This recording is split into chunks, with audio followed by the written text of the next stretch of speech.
저는 자동차보다 경운기가 더 많이 돌아다니는 제주도 한적한 시골 동네에서 한 달 살기 숙소들과 농어촌 민박업 숙소를 운영하고 있는 숙소 주인장이자 숙소를 운영하면서 발생하는 재미있는 이야기들, 이런 재미있는 이야기들을 유튜브에 또 공유하고 있는 유튜버이기도 한 어네븐트라고 합니다.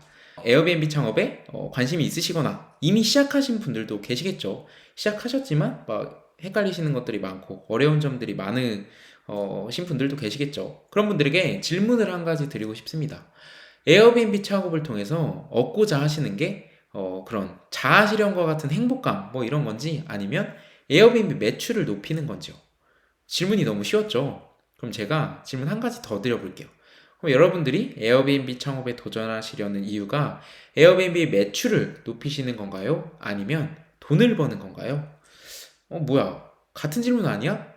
라고 생각하실 수 있는 그런 말장난 같은 그런 질문이지만, 저는 여러분들에게 이번 특강을 통해서 좁게는 에어비앤비 상위 노출하는 방법, 에어비앤비 뭐 예약률을 높이는 방법, 에어비앤비 슈퍼호스트가 되는 방법과 같은 이 에어비앤비라는 플랫폼 안에서의 좋은 결과를 낼 수 있는 이런 방법론적인 이야기뿐만 아니라 조금 더 넓은 관점에서 에어비앤비 플랫폼을 이용하지만 에어비앤비 숙소 운영 정지가 되었음에도 불구하고 어떻게 매출을 유지시킬 수 있었는지, 에어비앤비 창업에서 가장 진입 장벽이 높다고 할 수 있는 이 초기 비용을 어떻게 최소화할 수 있었는지에 대한 궁극적으로 조금 더 거시적인 관점에서 돈을 벌 수 있는 다양한 방법들에 대해서 나눠보려고 합니다. 이 에어비앤비 숙소를 매개체로 비즈니스적인 관점에서 다양한 방법들을 제시해 보도록 하겠습니다.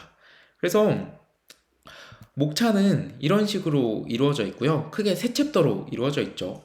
첫 번째 챕터, 할머니도 시작할 수 있는 손쉬운 에어비앤비. 에어비앤비에 대한 구체적인 이야기를 해보고요. 에어비앤비의 뭐 기능, 에어비앤비 상위 노출하는 방법, 뭐 슈퍼호스트 이런 얘기에 대해서 해볼 예정이고요. 챕터 2 같은 경우에는 조금 더 구체적으로 예약률을 높일 수 있는 그런 디테일한 방법들에 대해서 다뤄보려고 합니다. 그리고 뭐 한 달 살기 숙소는 또 뭔지, 이런 한 달 살기 숙소는 또 어떻게 전략적으로 이용할 수 있는지 그런 얘기도 해보려고 하고요. 그리고 챕터 3에서는 결국에는 이 에어비앤비 이 집을 활용해서 사업체 어떻게 또 자동화를 시키고 어떻게 효율성을 늘려갈 수 있는지 디테일한 방법들에 대해서 이야기를 해보도록 하겠습니다. 그리고 끝으로는 숙소 창업에 있어서 가장 많이 받는 질문들 Q&A에 대해서도 정리해 보도록 할게요. 그러면 본격적으로 시작해 보도록 하겠습니다. 챕터 1, 할머니도 시작할 수 있는 손쉬운 에어비앤비. 에어비앤비를 맨 처음 시작하시려는 분들이 이런 마음을 가지고 계실 거예요. 에어비앤비 이미 레드오션 아닌가요? 이런 질문, 이런 생각 한 번씩 해보셨을 거예요. 그런데 저는 이런 질문을 먼저 드리고 싶어요. 레드오션은 무조건 안 좋은 거고 블루오션은 뭐 무조건 좋은 건가요? 그렇지 않거든요. 레드오션에서도 얼마든지 좋은 성과를 내는 그런 사업체들이 많고요. 블루오션임에도 불구하고 망하는 사업체들도 수두룩 빽빽하죠. 지금 이 케이스는 비단 숙소뿐만 아니라 어떤 사업체든 다 적용되는 말일 거예요. 그렇다면 레드오션에 장단점이 또 있고 블루오션에도 또 장단점이 있다는 건데, 그 장단점이 뭔지를 정확하게 파악하는 게 중요하다는 거죠.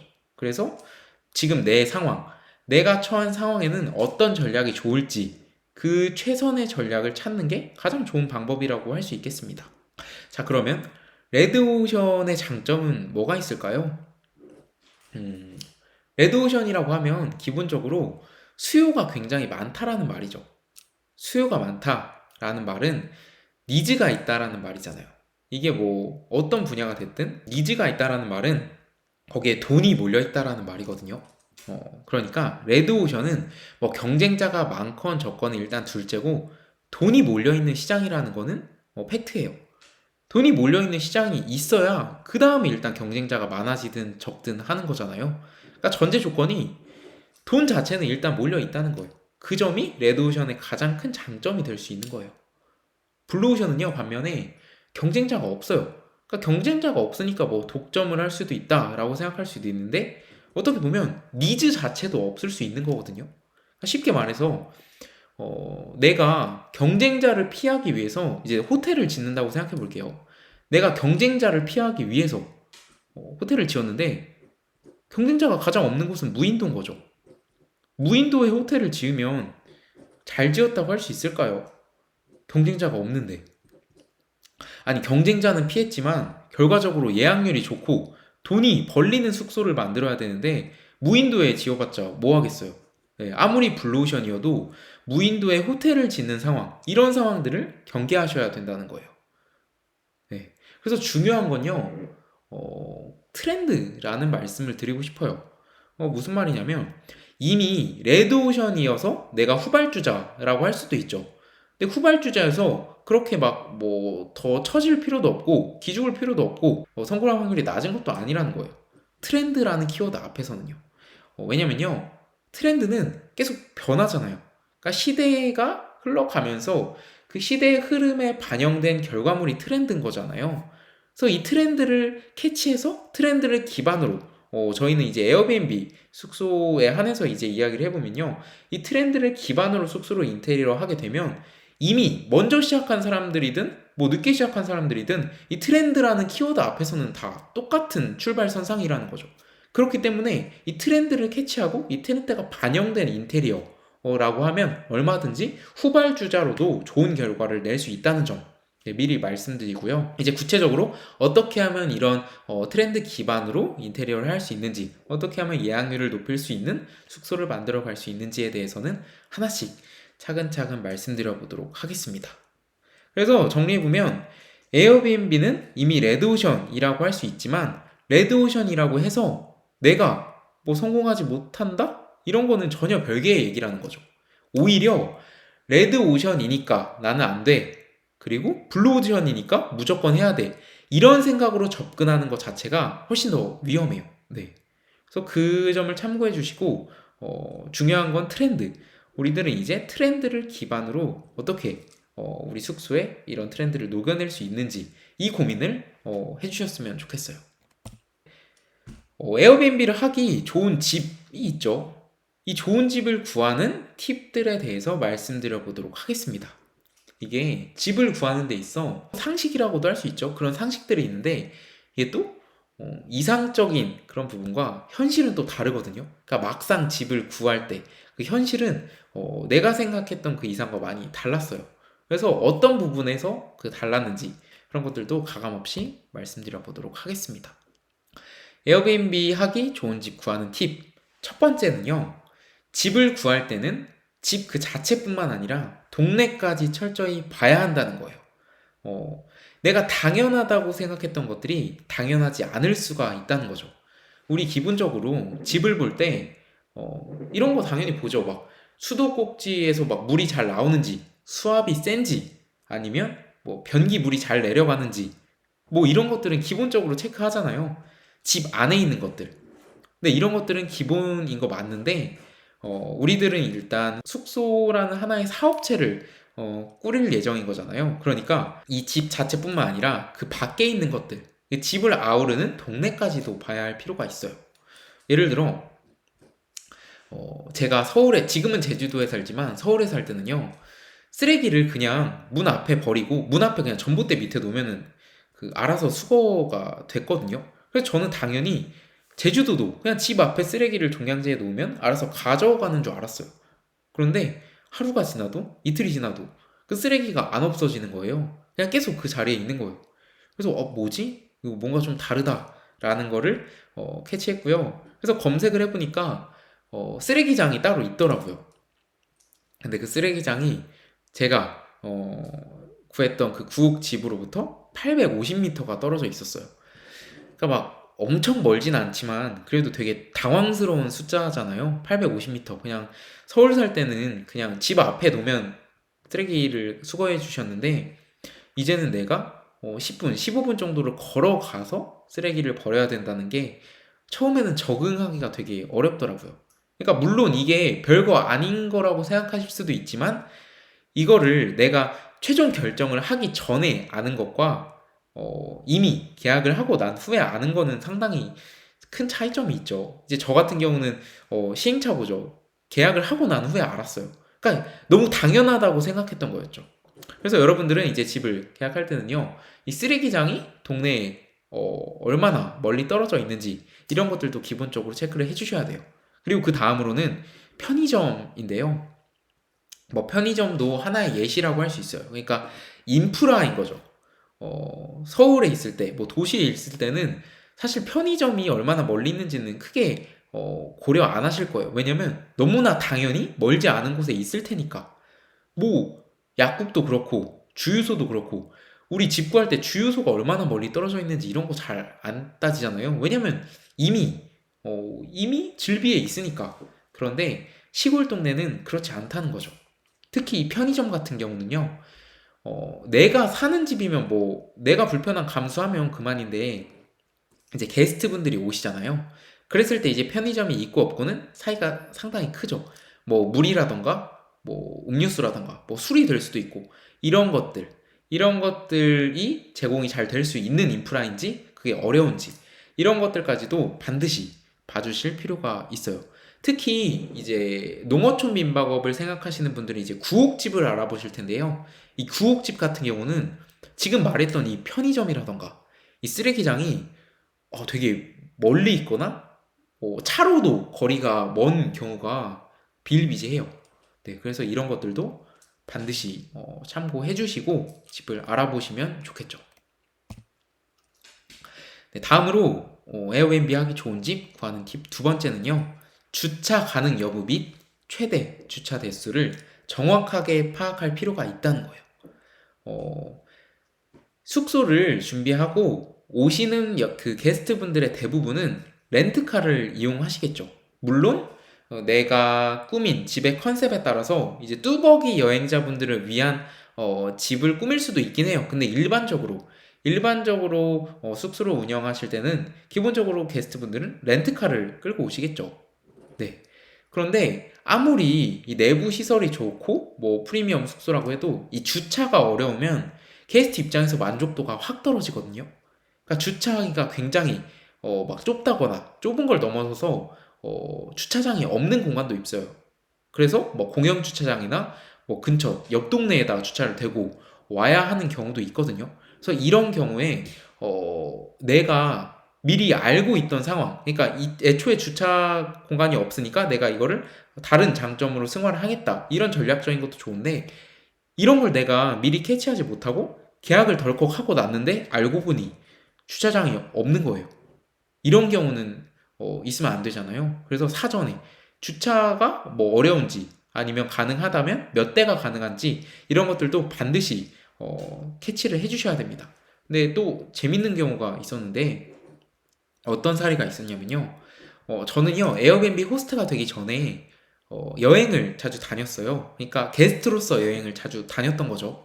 그래서 호스트 분들이랑 얘기도 많이 하면서 이런 얘기도 많이 했죠. 숙소를 운영하시다 보면서 어떤 문제가 가장 어렵나요? 이런 거 물어보면 많은 분들이 주차 문제를 꼭 얘기해 주셨어요. 그러니까 주차하기가 어렵다. 근데 단순히 주차하기가 어려운 걸 넘어서서 주차 공간이 있음에도 불구하고 이웃분들이 주차를 못하게 막으셔서 내 집인데도 불구하고 내 집 앞인데도 불구하고 주차를 못하는 경우도 있다고 하더라고요. 그러니까 그걸 듣고 저는 굉장히 충격적이었죠. 그러니까 이게 뭐냐면 뭐 텃세라고 할 수도 있고 뭐 장사를 하는 거잖아요. 그래서 이거를 좀 안 이꼽게 보시는 분들도 계실 수 있어요. 그러니까 현실적으로 말씀을 드리는 거예요. 그러니까 어찌됐든 그 동네 분들한테는 조금 뭐 너무 시끄럽거나 아니면 너무 왔다 갔다를 자주 하니까 새로운 차들도 그렇고 그래서 이거에 대해서 반감을 살 수가 있거든요. 제가 첫 번째 그 말씀드렸던 집을 구할 때 집 자체뿐만 아니라 그 동네까지 봐야 한다는 그 말이 이런 것도 포함이거든요. 그러니까 동네 이웃분들 어떤 분들이 사시는지 그러니까 숙소를 운영해도 막 엄청 날카롭게 대응하시는 분들은 아닌지 이런 생각도 반드시 하실 필요가 있다는 거죠. 그래서 네, 주차장이 있는데도 불구하고 뭐 주차를 제대로 못하는 경우도 있더라고요. 아무튼 이런 경우도 있으니까 주차 공간, 그러니까 게스트한테 주차 공간은 만족도의 좀 디테일적인 부분이잖아요. 그래서 이런 것까지 신경 써주시면 확실히 주차 공간이 좋은 숙소다, 주차 대수가 많다 이런 거는 숙소를 하기에 굉장히 좋은 네, 조건을 갖췄다고 할 수 있는 거죠. 참고해 주시면 네, 감사하겠습니다. 자, 이제 고민을 하시죠. 내가 꾸미고 싶은 그 숙소 컨셉을 생각하잖아요. 아, 나 에어비앤비 숙소를 꾸민다면 나 이런 식으로 해볼 거야. 나 이런 컨셉으로 도전해봐야지. 이렇게 생각하실 텐데요. 과연 집을 구하는 게 먼저일까요? 아니면 인테리어 컨셉을 잡는 게 먼저일까요? 네, 한번 생각해 보세요. 음, 어떻게 보면 집을 구하는 게 먼저라고 생각할 수도 있고, 아니면 뭐 컨셉을 잡는 게 먼저지라고 생각하실 수도 있죠. 우리 그림을 그릴 때 스케치를 먼저 하잖아요. 네, 스케치를 하고 난 후에 색칠을 하죠. 이 스케치 작업이 이 숙소 창업에 있어서 인테리어 컨셉을 먼저 잡는 과정이라고 볼 수 있겠죠. 아니면 건축을 할 때 우리 바로 냅다 막 공구리부터 치지 않잖아요. 바로 막 시멘트 붓고 집 짓지 않잖아요. 그 전에 설계도가 먼저 완성되고 이 집에 이 땅에 이렇게 건축이 되어도 문제가 없는지 파악을 하고 그 설계도대로 진행을 해야 나중에 문제가 발생해도 그 부분만 고칠 수가 있고 설계도가 없이 집을 지어버리면 추후에 문제가 발생했을 때 어디서부터 어떻게 이 문제를 수정해 나가야 될지 총체적 난국이 되는 거죠. 그렇기 때문에 건축을 할 때도 설계는 반드시 필요합니다.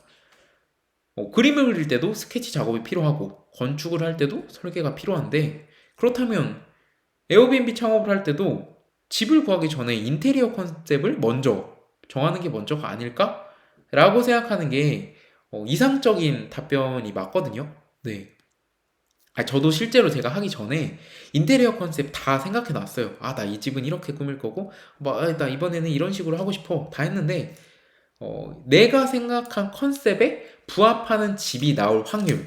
우린 이걸 생각해 봐야 되거든요. 근데 그 확률이 생각보다 굉장히 낮아요. 왜냐면 내 컨셉에 부합하는 집이 나올 확률 이전에 그냥 괜찮은 집이 나올 확률 자체도 되게 낮거든요. 체각이 바빠요.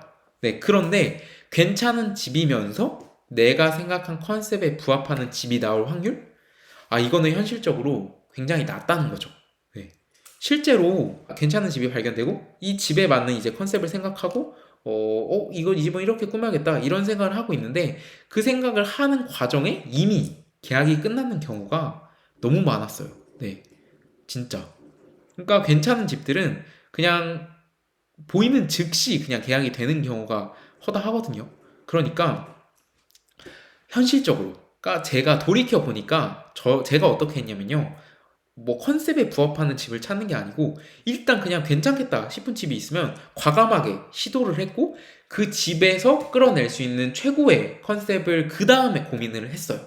그러니까 일단은 뭐 숙소를 운영하는데 문제가 없다. 그러니까 앞서 말씀드린 뭐 주차 대수도 괜찮고 아니면 인프라도 괜찮고 쓰레기장도 크게 멀지 않고 최소한의 조건이 되면은 이제 내가 여기서 이 집에 맞는 컨셉을 그 이후에 맞춰야겠다라고 전략적으로 들어간 거죠.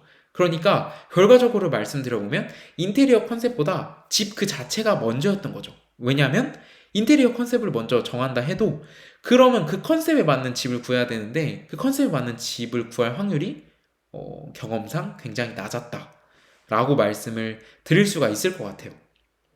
그래서 그런 면에서 너무 인테리어 컨셉을 구체적으로 막 완벽하게 잡아 놓으실 필요는 없다라고 생각하고요. 일단은 어찌든 집을 활용해서 사업을 하는 거잖아요. 그러니까 집을 구하는 것 그 자체가 사실 가장 중요하다고 할 수 있는 거죠. 네. 그래서 일단은 집을 먼저 구하시고 그 집에 맞는 컨셉을 그 다음에 고민하셔도 이상적인 방법은 아닐 수 있지만 현실적으로 그게 어쩌면 더 효율적일 수도 있다라는 말씀을 드릴 수 있을 것 같아요. 이제 구옥과 신축에 대한 이야기를 해보려고 하는데요. 구옥과 신축 둘 중에 어디가 더 숙소로 운영하기 좋을까요? 네. 장단점이 물론 있겠죠. 그래서 이 장단점들을 비교를 해보도록 하겠습니다. 네, 이렇게 초기 비용과 수익, 지속 가능성, 그리고 마케팅, 브랜딩 이렇게 이 5가지 관점에서 이야기를 해볼게요. 이게 이야기를 이제 할 테지만 절대적으로 뭐 구욱이 좋다, 신축이 좋다 이렇게 얘기하는 건 아니고요. 각각 그 상황에 맞는 방법이 있고 그 전략이 다 다르거든요. 그래서 구욱이 가져갈 수 있는 장점을 살린 전략이 있고 신축이 가져갈 수 있는 장점을 살린 전략이 있으니까 네, 이 장단점들을 정확하게 파악해 주시고 이제 내 성향에 맞는 전략으로 진행해 주시는 게 좋겠죠. 먼저 초기 비용입니다. 구욱과 신축 중에 초기 비용은 어디가 더 많이 들까요? 질문이 너무 쉬웠죠. 당연히 신축이 더 많이 들겠죠. 왜냐면 신축이니까, 새 거니까. 네. 오래된 집보다는 새 집이 더 비싸겠죠. 물론 뭐 비슷한 넓이랑 뭐 위치도 뭐 비슷하다고 가정했을 때 뭐 땅값 이런 거 뭐 고려 안 하고 그랬을 때는 신축이 기본적으로 더 비싸죠. 그렇기 때문에 초기 비용이 더 많이 든다라고 할 수 있습니다. 그런데 우리는 어찌됐든 단순히 초기 비용이 얼마 드는지 아니면 단순히 어디가 더 돈이 잘 벌리는지 이것만을 고민하기보다는요. 내가 들어간 초기 비용, 그러니까 초기 비용이라는 인풋 대비 수익이라는 아웃풋, 그러니까 인풋 대비 아웃풋 여기까지 이제 고려를 해야 되는 거죠.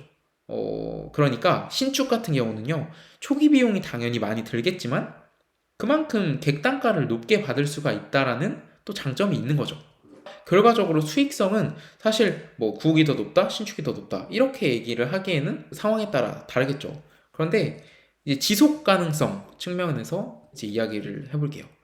그럼요, 구욱과 신축 중에 그러니까 어떤 게 더 지속 가능성이 높을까요?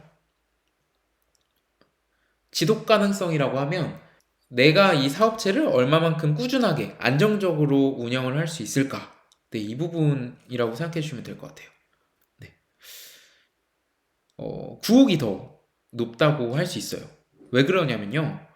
우리가 이제 이 마케팅 네 번째 마케팅 부분까지 이제 같이 말씀드려보면 구욱이든 신축이든 이제 마케팅을 하겠죠. 근데 구욱 같은 경우는요. 일반적으로 빈티지, 그러니까 레트로 이거를 기본으로 컨셉을 깔고 숙소를 만드는 게 수월하실 거예요. 구욱 같은 경우는요. 그런데 신축 같은 경우는 뭐 빈티지로 할 수도 있지만 신축집은 거의 대부분 빈티지가 아니라 뭐 모던함, 뭐 프리미엄 느낌으로 좀 고급스러움 이런 느낌으로 이제 마케팅도 하시고 인테리어도 하시겠죠. 그런데 마케팅을 할 때 이때 신축 숙소라는 말을 하잖아요. 신축 숙소 새 거니까 사람들이 이제 더 새 집에서 묵고 가면 좋잖아요. 그래서 이 신축이라는 키워드를 앞세워서 마케팅을 할 건데 이 신축집은 뭐 1년이고 2년이고 3년이고 계속 신축이라는 키워드를 사용할 수 있을까요?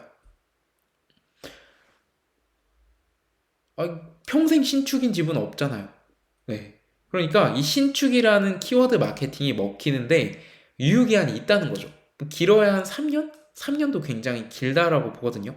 그러니까 이 3년까지는 신축이라는 키워드를 앞세워서 마케팅을 해서 유의미한 성과를 끌어낼 수 있지만 집은 갈수록 낡아지잖아요. 갈수록 오래되는 집이니까. 그러니까 신축이라는 키워드가 더 이상 먹히지 않는 시점이 언젠지는 그거는 상황에 따라 다르겠지만 반드시 온다는 거죠. 그 점에서 지속 가능성이 상대적으로 낮다라고 할 수 있는 거예요. 반면에 구옥은요, 내가 이 구옥을 마케팅을 한다라고 하면 뭐 빈티지, 레트로, 클래식함 이런 식으로 키워드를 잡아서 이제 마케팅을 진행하실 텐데요. 이 구옥 같은 경우는요, 이 빈티지함, 이 클래식함은 1년이 지나도 3년이 지나도 5년이 지나도 계속 키워드 마케팅을 유의미하게 사용할 수가 있는 거죠. 왜냐면 빈티지한 제품들은 갈수록 더 빈티지해지겠죠. 네. 클래식한 제품들은 갈수록 더 클래식한 제품이 되겠죠. 그런 의미에서 이런 구옥 같은 경우는 지속 가능성이 신축보다 상대적으로 높다라고 할 수 있겠습니다. 그러니까 마케팅도 그런 면에서 신축은 그때그때 상황에 따라 이제 바뀌어야 될 타이밍들이 오는데 구옥 같은 경우에는 한번 잡은 키워드들로 꾸준하게 네, 계속 이제 진행을 해주시면 그 결이 계속 맞으니까 마케팅도 네, 진행을 무난하게 할 수 있다는 거죠. 그래서 결과적으로 이제 마케팅을 같은 키워드로 진행을 할 수 있다라는 말은 브랜딩 관점에서도 구옥이 좀 더 유리하다고 할 수 있는 거죠. 왜냐하면 브랜딩은 결국에 한 가지 결을 이제 계속 꾸준하게 드러냈을 때 그때 브랜딩 이 강화가 되는 거거든요. 근데 신축 같은 경우는 이게 신축이라는 키워드를 계속 앞세울 수가 없다 보니까 브랜딩에도 상대적으로 한계가 있는 거죠. 네. 그런 면에서 네, 차이가 있다고 볼 수 있습니다. 근데 지금 말씀 제가 드린 것처럼 절대적으로 뭐가 낫다, 절대적으로 뭐가 좋다 이렇게 얘기하는 것보다 각각 다 장단점이 있겠죠. 구옥 같은 경우도 초기 비용이 막 신축과 비교하면 아무래도 낮은 건 맞지만 구옥도 리모델링 제대로 이제 하게 되면 거의 신축 정도로 초기 비용이 드는 것도 많거든요. 네. 그래서 오히려 어떻게 보면은 이 리모델링의 규모를 좀 더 키우면 신축보다도 더 네, 비싸게 진입되는 경우도 있어요. 그래서 무조건 구옥이라고 초기 비용이 낮은 것도 아니고 신축이라고 뭐 무조건 초기 비용이 높은 것도 아니라는 점도 네, 참고해 주시면 네, 좋을 것 같아요. 신축과 구옥 둘 중에 어디를 할까? 이런 고민도 이제 해보셨으면 이제 그 다음으로 애견동반 숙소는 어떨까? 이런 고민도 당연히 해보실 텐데요. 애견동반 숙소가 쉽지 않아요. 쉽지 않은데 또 그럼에도 불구하고 저 같은 경우는 지금 애견동반 숙소를 운영하고 있거든요. 네. 왜 운영하는 걸까요? 쉽지 않은데 진짜 힘들어요. 막 애견동반 숙소 같은 경우는 그 강아지가 이제 왔다 가잖아요. 그럼요. 털이 물론 견종에 따라 다르겠지만 털이 많이 빠지는 견종은 진짜 장난 아니에요. 그리고 그 털들이 막 박혀 있어요. 러그라던가 막 카페트 이런 데 막 털들이 박혀 있어서 청소하기가 진짜 쉽지 않아요. 그냥 일반 애견이 없는 그냥 일반 사람들이 묵고 간 그 숙소랑 애견이 묵고 간 그 숙소의 청소 시간은 진짜 1.5배에서 한 2배 정도 차이가 나는 것 같아요. 네. 그러니까 그만큼 청소하기가 어렵고 청소하는데 소모되는 그 뭐 여러 가지 자원들이랑 시간 이런 것들이 훨씬 더 크죠. 근데 그럼에도 불구하고 저는 애견동반 숙소를 운영하고 있습니다. 뭐 다양한 이유가 있지만 일단은 애견 동반 숙소를 운영한다는 것 자체가 새로운 경쟁력이 또 될 수 있더라고요. 그러니까 제가 말씀드렸잖아요. 애견 동반 숙소를 운영하는 게 진짜 어렵다. 청소하기도 진짜 어렵고 관리하기도 어렵다. 이게 지금 이 말 자체가 애견 동반 숙소를 운영할 수 있는 이유가 또 될 수 있다는 거예요. 왜냐면 그만큼 진입 장벽이 높은 거니까. 네. 그러니까 어떤 거든 다 양면이 있다는 거죠. 앞서 말씀드렸던 그 레드오션, 블루오션도 마찬가지고 지금 이 애견동반 숙소도 마찬가지예요. 운영하기가 쉽지 않은 만큼 그만큼 애견동반 숙소가 많이 없기 때문에 경쟁력은 또 있다는 거죠. 그리고 제가 어떤 일이 있었냐면요. 하루는 이제 게스트분이 묵고 가셨어요. 가셨는데 뭐 그분이 이제 숙소에 계시면서 그런 걸 여쭤봤었거든요. 마당에서 뛰어놀 수 있게 뭐 애견 펜스 같은 게 따로 있냐고. 근데 그게 그 당시에는 없었는데 제가 이제 그 게스트분이 찾으시니까 준비해서 이제 가져다 드렸죠. 그래서 애견 펜스를 치고 강아지를 마당에 풀고 막 재밌게 놀다 가셨어요. 그리고 한 일주일 정도 후에 갑자기 제 인스타그램 팔로워 수, 그 숙소를 운영하는 계정 인스타그램 팔로워 수가 수십 명이 느는 거예요. 이거 뭐지? 무슨 일이지? 막 깜짝 놀랐죠. 왜 늘지? 하다가 알고 보니까 그때 제가 애견 펜스를 제공드렸던 그 게스트분이 애견 그 카페에 글을 올린 거예요. 이러이러한 숙소가 있었고, 뭐 이런 숙소에서 뭐 호스트분이 이걸 챙겨주셔서 이렇게 잘 놀다 왔다. 그래서 예쁘게 찍은 사진들과 첨부해서 제 인스타그램 계정도 밑에 이제 홍보를 해주신 거죠. 그렇게 되니까 그 애견 커뮤니티에서 제 숙소들을 이제 보고 팔로우를 막 해주신 건데요. 그러니까 이 애견 커뮤니티가 굉장히 밀도가 높아요. 그러니까 맘카페 느낌이라고 해야 될까요? 그러니까 맘카페도 되게 우리 막 그 어떤 지역 학원이라던가 뭐 마트라던가 뭐 하나 오픈하면 맘카페에 가장 먼저 홍보를 하잖아요. 그러니까 이 애견 카페도 이 비슷한 맥락인 것 같아요. 애견 동반 숙소를 운영한다라고 하면 이 애견 카페에 괜찮은 후기가 하나 만들어지면 그게 그 다음부터 이제 예약이 그걸 보고 계속 선순환이 되더라고요. 그래서 괜찮은 리뷰? 그걸로 인해서 예약이 굉장히 잘 잡혔었거든요. 네. 그리고 이게 또 선순환이 되는 거죠.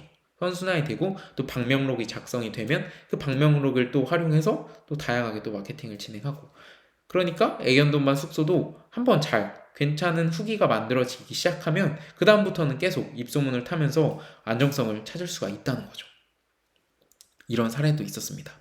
그리고 마케팅 시에 세부 키워드가 공략 가능하다는 장점이 있는데요. 이게 무슨 말이냐면 숙소를 운영한다 라고 하면 뭐 인스타그램에서 홍보를 하잖아요. 그러면은 키워드를 잡을 때 뭐 제주도라고 하면 제주도 숙소 이렇게 할 수 있는데, 제주도에 숙소가 얼마나 많이 있겠어요. 그러니까 인스타그램에 제주도 숙소라고 쳤을 때 내가 운영하는 숙소가 나올 확률, 제주도 숙소는 그래도 대형 키워드라고 할 수 있죠. 왜냐면 게시글이 엄청 많으니까. 그러니까 이런 거죠. 내가 인스타그램에 제주도 숙소라고 검색했을 때 내가 운영하는 숙소가 나올 확률이 얼마나 될까? 이걸 한번 생각해 보시고, 그렇다면 제주도 숙소가 아니라 제주도 애견 동반 가능 숙소라고 쳤을 때 내가 운영하는 숙소가 나올 확률은 그것보다는 높지 않을까라고 생각해 볼 수 있는 거죠. 그러니까 그냥 제주도 숙소로 홍보를 하는 것보다 제주도 애견 동반 숙소를 키워드로 잡고 홍보를 하는 게 상위 노출이 될 확률이 더 높다는 거죠. 왜냐하면 애견 동반 가능 숙소 자체가 적으니까. 그래서 이 세부 키워드를 먼저 내가 공략을 하고 그 다음에 내가 좀 안정화됐다, 내가 어느 정도 팔로워도 늘었고 어느 정도 뭐 반응도 괜찮다, 이게 되면 그 다음부터 조금씩 그 키워드의 그 영향력을 키워 나가는 거예요. 그러니까 내가 지금 당장은 제주도 숙소라고 쳤을 때 가장 먼저 나오는 숙소가 되게 어렵겠죠, 이제 시작했다면. 그런데 지금 당장은 제주도 숙소까지는 내 그릇으로는 무리다. 그러니까 나는 지금 제주도 애견동반 가능 숙소, 뭐 서귀포 애견동반 가능 숙소 이렇게 조금 좁힌 다음에 여기서 이제 서서히 키워보자 라는 전략으로 가는 게 좋다는 거죠. 네. 그런 전략적인 방법에서 봤을 때 애견동반 숙소는 굉장히 세부 키워드 공략이 가능해서 마케팅적으로도 잘 활용을 할 수가 있습니다. 그래서 저는 애견동반 숙소도 무조건 뭐 어려우니까, 관리하기 어려우니까 난 안 할 거야, 아니면 뭐 애견동반 숙소 경쟁자 없으니까 뭐 무조건 하는 게 좋다, 이것도 아니고 장단점을 제가 말씀드렸잖아요. 그래서 이 장단점을 기준으로 내 성향에 맞는, 내 취향에 맞는 방식으로 선택해 주시면 좋을 것 같습니다. 네, 애견동반 숙소에 대해서 알아봤고요. 이제는 조금 더 본격적으로 에어비앤비 플랫폼에 대한 이야기를 해볼게요. 그러니까 어찌됐든 에어비앤비 안에서 예약률을 높여야 되는 거잖아요. 그러면 에어비앤비가 어떻게 만들어져 있는 시스템인지, 에어비앤비는 어떤 알고리즘으로 운영되는 건지, 이런 좀 원리적인 부분도 알고 있을 필요는 있어요. 그래서 그런 것들에 대해서도 이야기를 해보도록 하겠습니다. 기본적으로 에어비앤비 검색 작동 원리예요. 그러니까 뭐 네이버는 네이버 검색 작동 원리가 있겠죠. 그러니까 뭐라고 쳤을 때 상위 노출이 되고 뭐라고 쳤을 때 뭐 금지가 되고, 이런 뭐 네이버의 경우 네이버 안에서의 룰이 존재할 거고, 에어비앤비는 또 에어비앤비 안에서의 그 규칙이 존재하겠죠. 뭐 구글이면 구글 안에서의 또 검색 규칙이 존재하는 것처럼요. 그럼 이제 에어비앤비는 어떻게 검색이 작동되는지 그 원리에 대해서 말씀드려볼게요. 우리는 에어비앤비 호스트가 되는 거니까 어떻게 하면 내가 운영하는 숙소가 상위 노출이 될까, 이거를 고민해야 되는 거잖아요. 첫 번째, 상위 노출을 만드는 첫 번째 요인은 요금이에요. 가격인 거죠.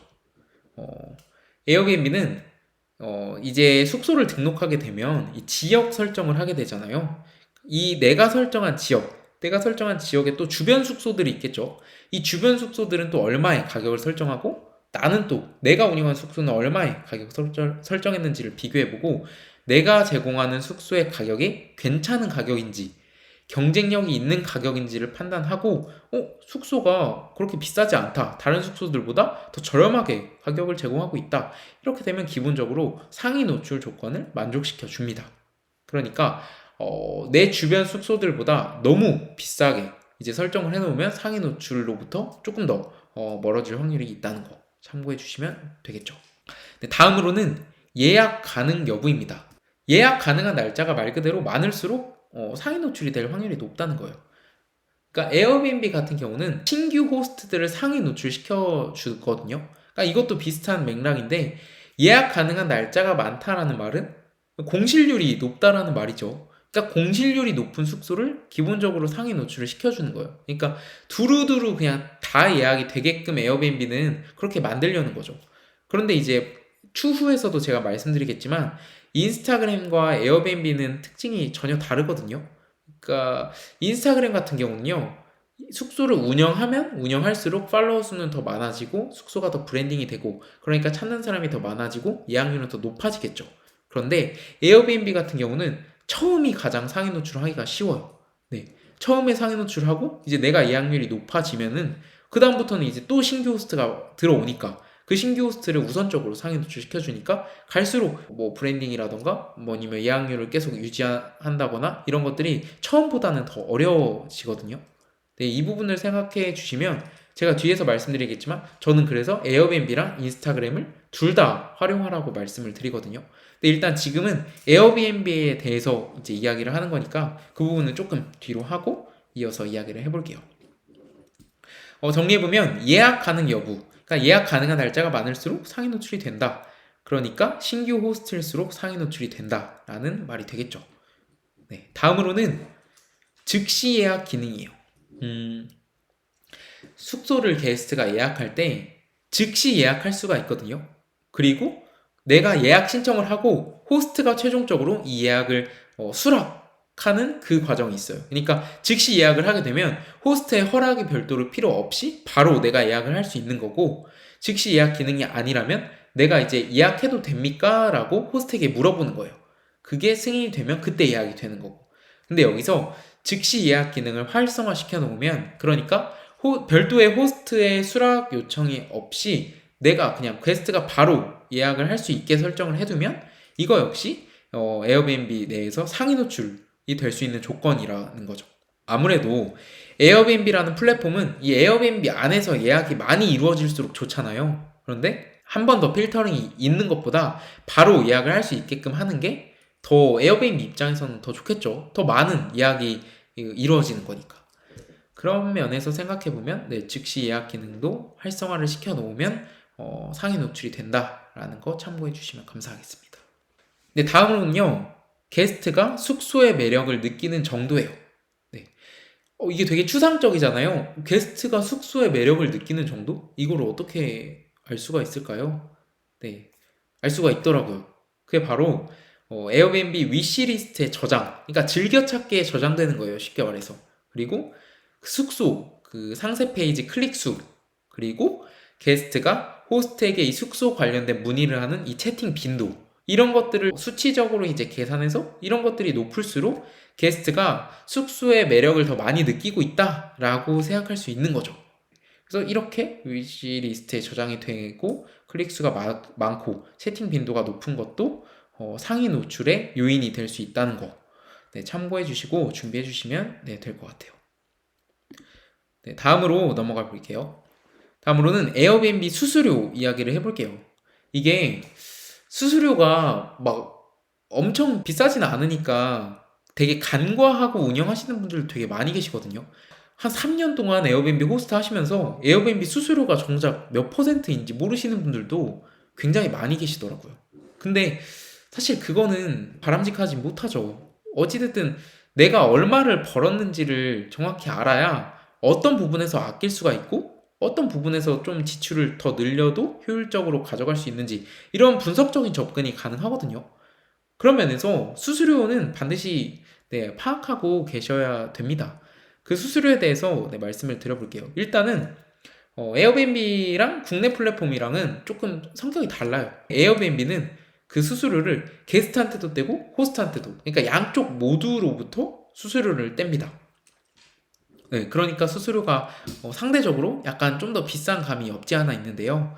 이 부분도 뭐 참고해 주세요. 그래서 말씀드려보면 호스트 수수료는 약 3% 정도 돼요. 네, 뭐 엄청 많지는 않죠. 게스트 수수료는 약 14% 정도 됩니다. 그리고 뭐 외국인 손님을 받는 경우에 이게 또 달러로 환전이 돼서 오다 보니까 달러 환율에 따라서도 또 정산되는 금액이 달라지는 경우도 있거든요. 그래서 이 부분도 참고해 주세요.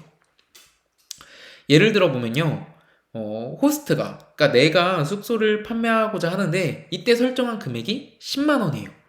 10만 원짜리 숙소를 1박에 10만 원, 1박에 10만 원짜리 숙소를 판매한다고 할 때 게스트가 이 숙소 얼마지? 하고 이제 결제하려고 보니까 이 숙소는 10만 원이 아니라 11만 4천 원으로 나온다는 거죠. 네, 최종적으로. 그러니까 결과적으로 이 숙소는 저는 10만 원이라고 볼 수 없고 11만 4천 원짜리 숙소라고 생각하는 게 맞는 것 같아요. 네.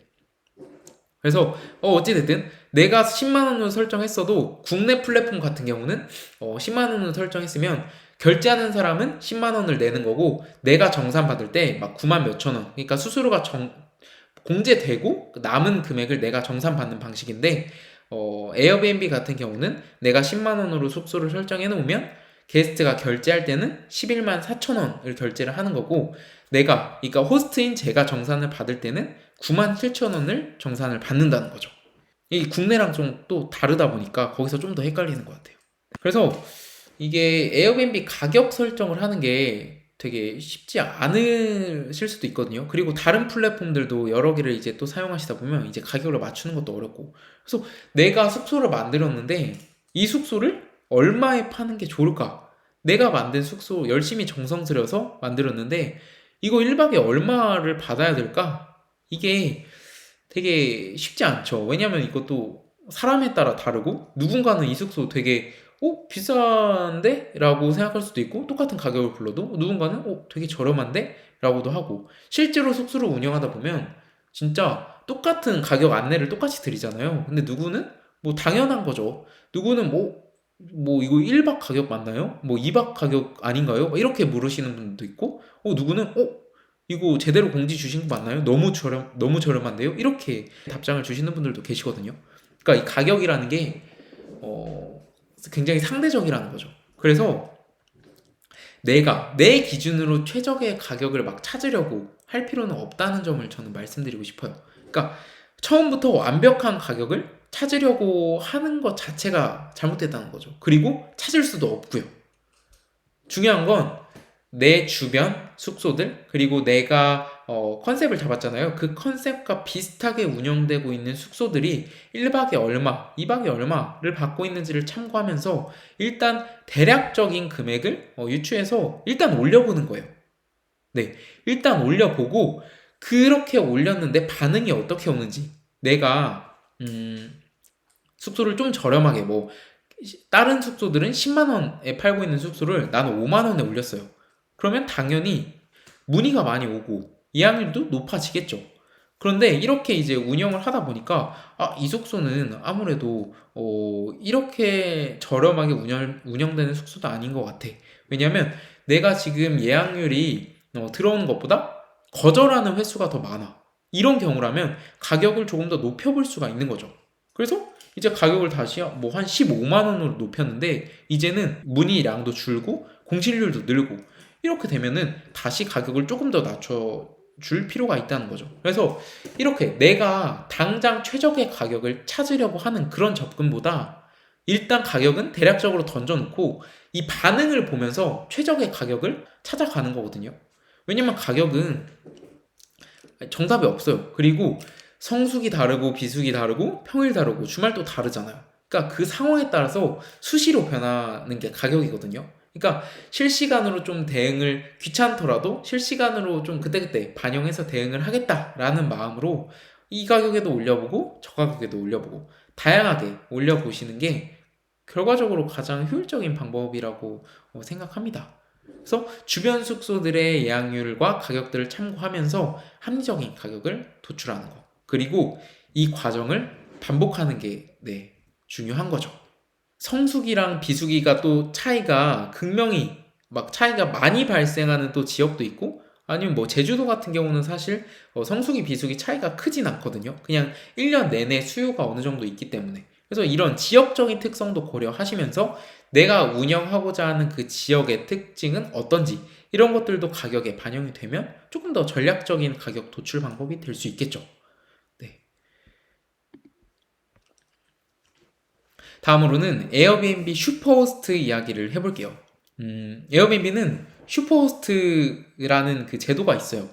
슈퍼호스트가 뭐냐면 말 그대로 여기 지금 사진에서 보이시는 것처럼 그 내가 숙소를 등록하면 그 숙소에 이 슈퍼호스트 배지를 노출시켜 주거든요. 그러니까 게스트로 하여금 이 숙소는 신뢰감이 보장된 슈퍼호스트가 운영하는 숙소입니다. 뭐 이런 느낌을 주는 거죠. 우리 한 번도 안 가본 호텔을 가더라도 3성급 호텔이 있고 5성급 호텔이 있다고 쳐볼게요. 둘 다 한 번도 안 가봤어요. 그런데 3성급 호텔보다는 5성급 호텔이 더 좋다는 거는 누가 봐도 가보지 않더라도 알 수 있는 사실이잖아요. 이 에어비앤비에서의 그 슈퍼호스트도 이 비슷한 역할을 한다고 생각해요. 같은 숙소여도, 같은 컨셉에, 같은 컨디션, 비슷한 가격의 숙소여도 에어비앤비 슈퍼호스트 배지를 가지고 있는 호스트랑 에어비앤비 슈퍼호스트가 없는 호스트의 그 예약률 차이가 있거든요. 네. 그러니까 에어비앤비 슈퍼호스트 배지가 있으면 당연히 좋다는 거죠. 네, 유의미하다라고 볼 수 있는데 슈퍼호스트 자격 요건을 말씀드려 볼게요. 먼저 슈퍼호스트 자격 요건 첫 번째는 숙박 10건 이상 호스팅을 해주셔야 돼요. 아니면 3건의 예약에 걸쳐서 100박 이상 호스팅, 그리고 응답률을 90% 이상 유지를 해주셔야 합니다. 네. 그리고 정상 참작이 가능한 상황을 제외하고 예약 취소율이 1%가 넘으면 안 돼요. 이게 조금 뭐 까다롭다라고 할 수도 있는데, 네. 근데 사실 예약 취소율이 그렇게 높지는 않거든요. 네. 그래서 그렇게 생각해 주시면 되고, 그리고 전체 평점이 4.8점, 5점 만점에 4.8점 이상을 유지해 주셔야 됩니다. 그리고 이 조건을 매 분기마다 이제 리셋이 되니까 이 분기마다 평가가 된다라고 생각해 주시면 돼요. 지금 말씀드린 이 조건을 부합하게 되면 슈퍼호스트 배지를 받게 되는데요. 슈퍼호스트 배지를 받으면 제가 앞서 말씀드렸던 것처럼 예약률이 좋으니까 당연히 당연히 좋겠죠. 당연히 좋은데 저는 이 슈퍼호스트를 이용하는 건 좋고 슈퍼호스트가 되면 당연히 좋은데 이 슈퍼호스트가 되기 위해서 너무 목맬 필요는 없다라고 말씀을 드리거든요. 그러니까 슈퍼호스트가 중요하지만 이 슈퍼호스트에 의존할 필요는 없다라는 말씀을 드려요. 왜 그러냐면요. 제 사례를 먼저 말씀드리면요. 에어비앤비를 통해서 이제 숙소를 운영하다 보니까 문의가 막 오잖아요. 문의가 오는데 아까 말씀드린 것처럼 에어비앤비는 숙소 그 수수료를 게스트한테도 떼고 호스트한테도 떼잖아요. 그래서 이 수수료가 저는 너무 아까운 거예요. 너무 아까워가지고 조금 어떻게 좀 계좌이체로 좀 빼면은 좀 좋잖아요. 그러니까 수수료만큼 할인된 가격에 제공할 수 있으니까 게스트도 좋고 이제 호스트도 좋은 상황이니까. 그래서 저는 그 에어비앤비 채팅을 통해서 이제 인스타그램 DM으로 달라고 이제 그렇게 말을 했어요. 근데 이제 에어비앤비 플랫폼 측에서 이게 모니터링이 돼서 제가 숙소 운영 정지가 됐던 거예요. 근데 결과적으로 말씀드리면 에어비앤비에서 숙소 운영 정지가 되었다고 매출이 준 건 전혀 아니었다는 거죠. 네. 내가 만약에 에어비앤비 슈퍼호스트가 되기 위해서 에어비앤비에서만 예약을 받고 에어비앤비에서만 고객 응대를 열심히 하고 그러니까 에어비앤비 안에서 그냥 전부 다 해결을 하려고 해서 에어비앤비 슈퍼호스트가 됐다면 그 경우에 숙소 운영 정지가 되었다면 그러면 저는 매출에 큰 타격을 입었겠죠. 네. 그런데 저는 이제 에어비앤비 뿐만 아니라 국내의 다른 플랫폼 뿐만 아니라 인스타그램을 통해서 예약을 다양하게 두루두루 받기 때문에 사실상 에어비앤비에서 숙소 운영이 정지가 되었다고 해도 인스타그램도 있고 다른 여기어때도 있고 야놀자도 있고 리브애니웨어도 있고 미스터맨션도 있고 마이리얼트립도 있고 다양한 플랫폼을 활용하다 보니까 실질적으로 매출에 영향은 하나도 없었어요. 그러니까 이게 저는 뭐가 중요하다고 보냐면요. 내가 만약에 에어비앤비 슈퍼호스트가 되기 위해 목적을 뒀으면 다른 플랫폼들은 사용을 안 하게 될 거예요. 왜냐하면 예약률 조건이 있으니까 그리고 평점 조건이 있으니까 최대한 에어비앤비 안에서 좋은 결과를 가져오려고 노력을 하겠죠. 그러다 보면 에어비앤비만 이용하게 되고 다른 것들은 자연스럽게 이용을 꺼려하게 되거든요. 그러니까 이게 에어비앤비의 입장에서 보면은 호스트들을 밖으로 빠져나가지 못하게 하는 일종의 그 쇠사슬이라고도 저는 느껴졌어요. 네. 그러니까 이런 부분도 이제 생각을 해주셔야 된다는 거죠. 에어비앤비 슈퍼호스트, 물론 좋지만 슈퍼호스트가 되기 위해서 다른 플랫폼들을 저버리면서까지 저는 이용할 필요가 있을까? 저는 그렇게 생각하지 않았어요. 네. 그리고 실제로 이렇게 숙소 운영이 정지되었음에도 불구하고 예약률이 다양하게 존재하기 때문에 크게 문제가 없었던 거죠. 네.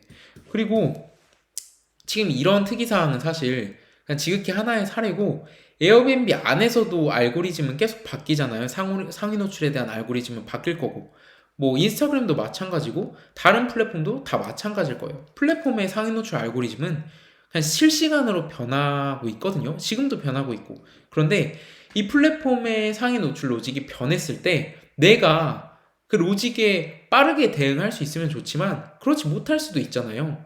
네, 근데 내가 그 플랫폼에 의존한 상태, 내가 그 플랫폼만 이용하고 있는 플랫폼에 종속된 상태라고 하면 상위 노출 로직에 대응하지 못하면 그건 그대로 매출 하락 급감의 요인이 되는 거죠. 그냥 그 절대적인 요인이 되는 거죠. 네.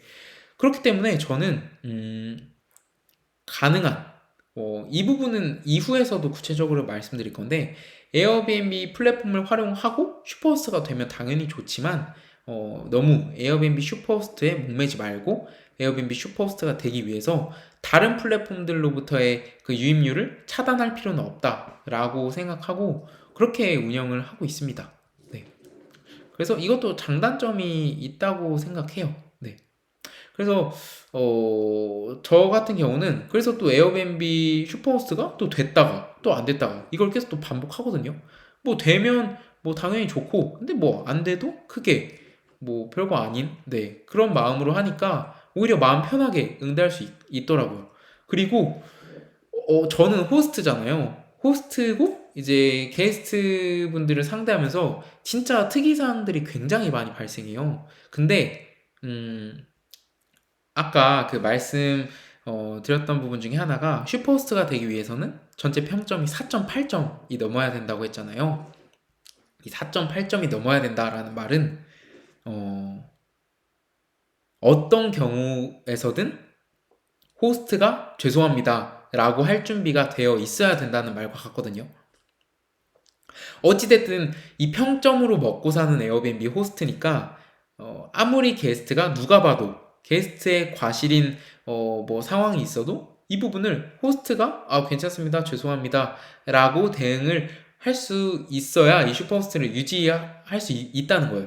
근데 저는 그럴 필요는 없다고 보거든요. 그러니까 게스트 귀책 사유면은 게스트 쪽에서 책임을 묻는 게 맞고, 호스트 귀책이면은 호스트 측에서 책임을 묻는 게 맞는 거죠. 근데 이거를 이 평점에 가려져서 제대로 된 소통을 못하는 게 저는 개인적으로 되게 아쉬웠었어요. 네, 그래서 더더욱 하나의 플랫폼에 종속돼서 사용하시는 걸 경계하셨으면 좋겠습니다.